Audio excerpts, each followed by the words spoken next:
he was, of course, started out talking about the financial stuff, because this Jekyll Island is where the Federal Reserve banking system was birthed and conceived.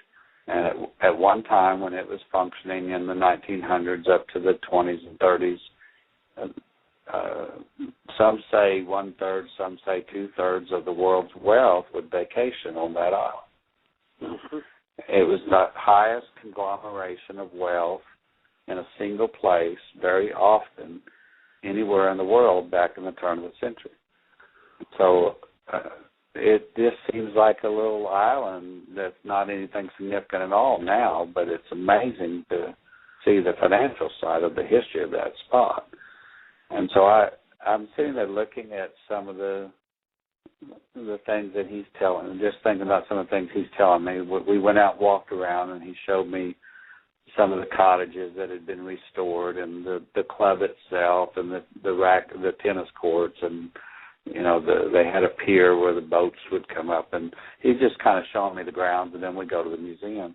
And he's talking a lot about the financial stuff and the guys that built it, and each cottage was, marked and named. Some of them had been restored, some of them didn't exist anymore, but they had like a sign that this is where this one was, and that one was built by J.P. Morgan, that one was Rockefeller's, and that one was they had each one of them named. Well, they're all kind of native names, and then they're all got some kind of plaque on who the financial mogul was that had built them.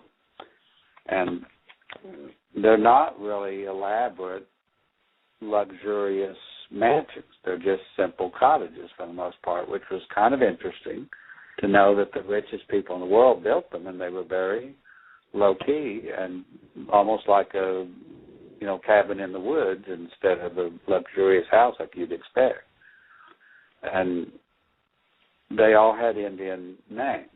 So I started asking him about the Indian history of the island, and he lit up. He just was like, that's what he really wanted to talk about, because he loved the Indian history. He said, well, the Jekyll Island Club was actually built on top of everything that the Indians had.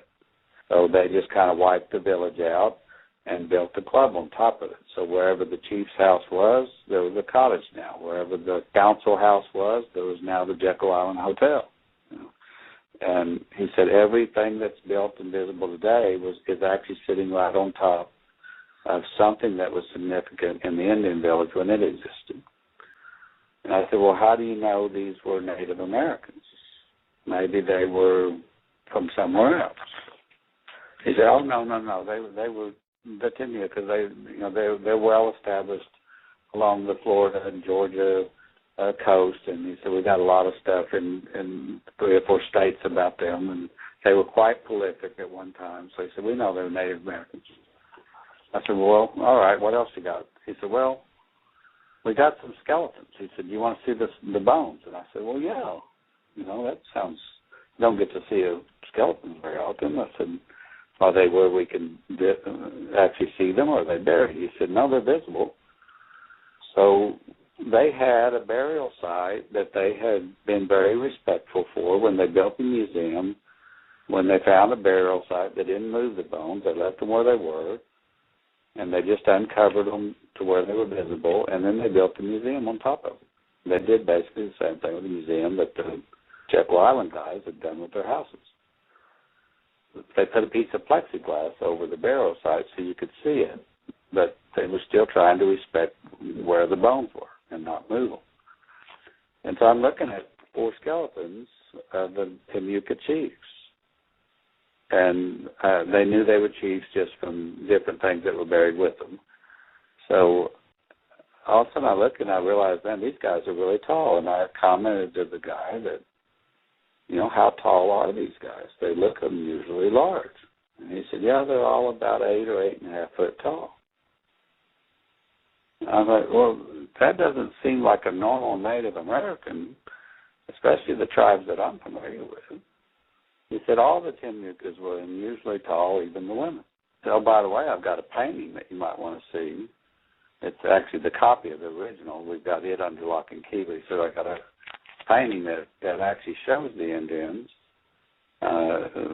from a group of French colonists that came to the United States before it was the U.S. This was right after Columbus.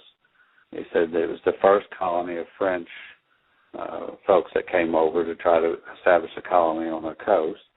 And he said they landed in Jekyll Island, and they had some interaction with these Indians, and then they got so appalled by what they saw and witnessed that they fled at night and ended up in San Augustine, Florida, and established that city. So I said, were they the Huguenots who were the French group that established San Augustine? He said, yes. I said, well, I'd like to see that painting then. So he pulls that out. I'm looking at it, and it shows the Indians and all their regalia, and they're dancing around and having some kind of a ceremony, and it's got the fire, and it's a typical, either they're having a party or they're having a war scene, and it has some things with the weapons. So I said, gosh, this has got some weapons in it that clearly validates the archaeology that they found. And then I see an altar. And I'm going, I don't know of a Native American tribe anywhere in the country.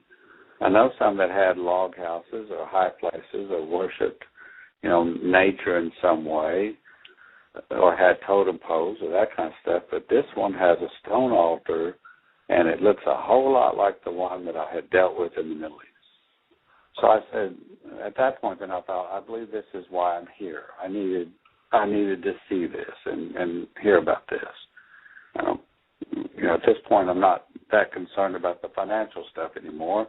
I'm wanting to know where is this altar. And so I asked him. I said, "Can you take me to this altar? I often pray over these things, and it's very beneficial for the land and for the country and for the people. Can I go to this altar and see it?" He said, "I can take you to the altar, but you can't see it." And I said, "Why can't I see it? Is it buried?" He said, No, it's not buried, but it has a house built on top of it. I said, who would be crazy enough to build their house on top of a blood sacrifice altar? He said, well, Rockefeller was.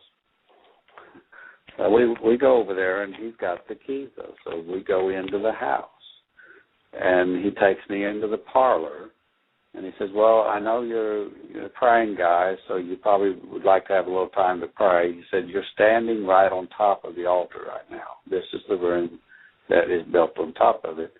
He said, I'm just going to go over here and sit down for a few minutes and read the newspaper, and I'll let you pray and do whatever you need to do. Now, this parlor, that's where those guys, J.P. Morgan and all those guys, actually conceived of the Federal Reserve, right? Right over that altar.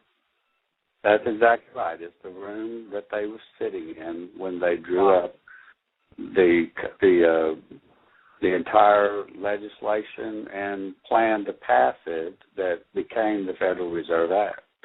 Wow. So this was the conception of the Federal Reserve banking system on the parlor sitting on top of a blood sacrifice altar. Where babies were sacrificed.